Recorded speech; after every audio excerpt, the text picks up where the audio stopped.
To kamar yadda mai kallo kake gani, wannan shine asibitin garin Kuri, inda sassa daban-daban na asibitin da ke da ofisoshi da ɗakuna kimanin 10 ya yaye. Kuma hakan ake gudanar da ayyuka na yau da kullum, musamman ma duba mata masu juna biyu da ma jarirai.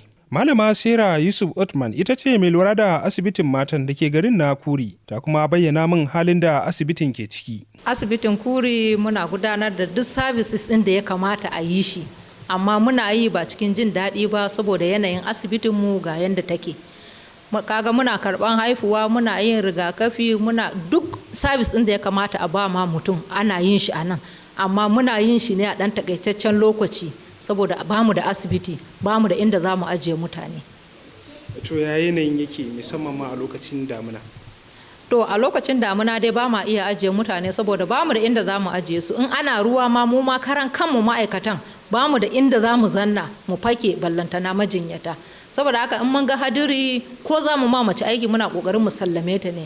In haihuwa ne ma za mu yi kokarin mu nemo mota mu tura ta gaba saboda ba inda za mu ajiye ta.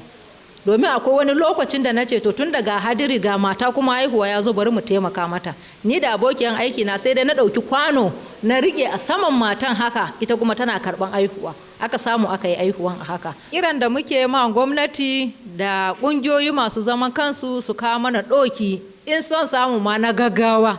Saboda gaskiya cikin wannan garinmu na Kuri nan ba ƙaramin gari ba ne. Muna da mutane da yawa a cikin shi sosai.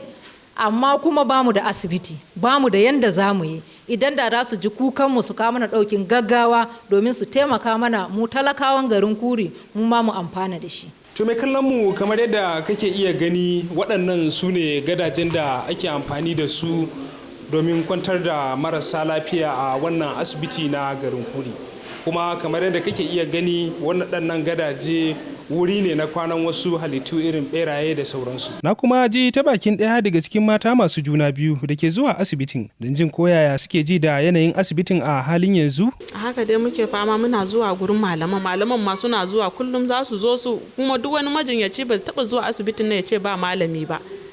In kuma sun zo su za su mana aiki cikin gaggawa mu tafi saboda ba a ajiye mata kamar da damuna, ba a son a ajiye mace saboda yanayin asibitin namun a lalace yake. Saboda haka in kamar da damuna mace ta zo za mata aiki a cikin gaggawa ta tafi saboda yanayi ne na damuna, kuma ga yanayin asibitin namun yadda yake a garin.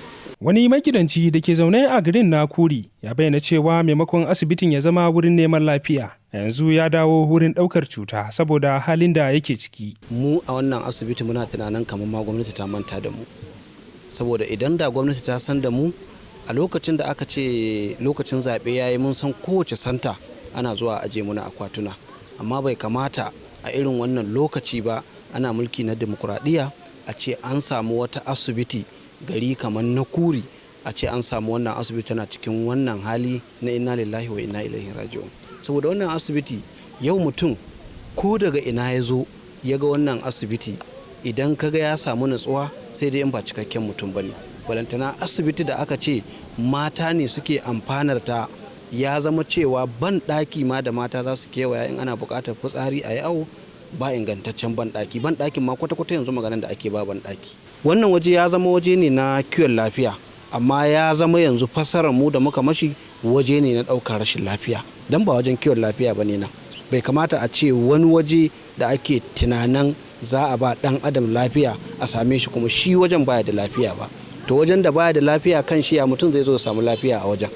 Ni ina ganin gaskiya ya kamata gwamnati ta muna adalci tun daga matakin federal har ya zuwa state, ta mana adalci, ta duba irin halin da wannan gari na Kuri yake ciki da wannan asibiti ta garin Kuri take ciki. A gefe guda kuwa ma'aikatan asibitin da ma al'ummar garin sun buƙaci gwamnati da ta kai musu ɗauki domin gyara asibitin. Yanayin wajen gaskiya muna buƙatan taimako, don muna wahala wurin aiki a wurin nan saboda ba kayan aiki enough.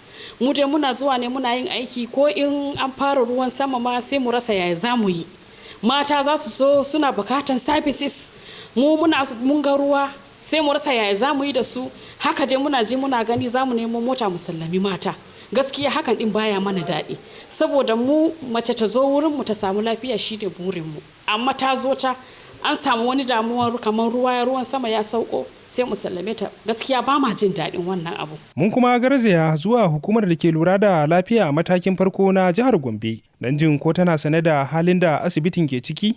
To sai dai shugaban hukumar Dr. Abdulrahman Shaibu ya aiko a faɗa mana cewa ba zai yi magana da mu ba saboda yanayi na aiki. Wannan asibiti na Kuri dai na buƙatar ɗaukin gaggawa daga ɓangaren gwamnati da ma masu zaman kansu don ceto mata masu juna biyu da ma jariran da za a haifa a nan gaba. Adama Litongo, BTB.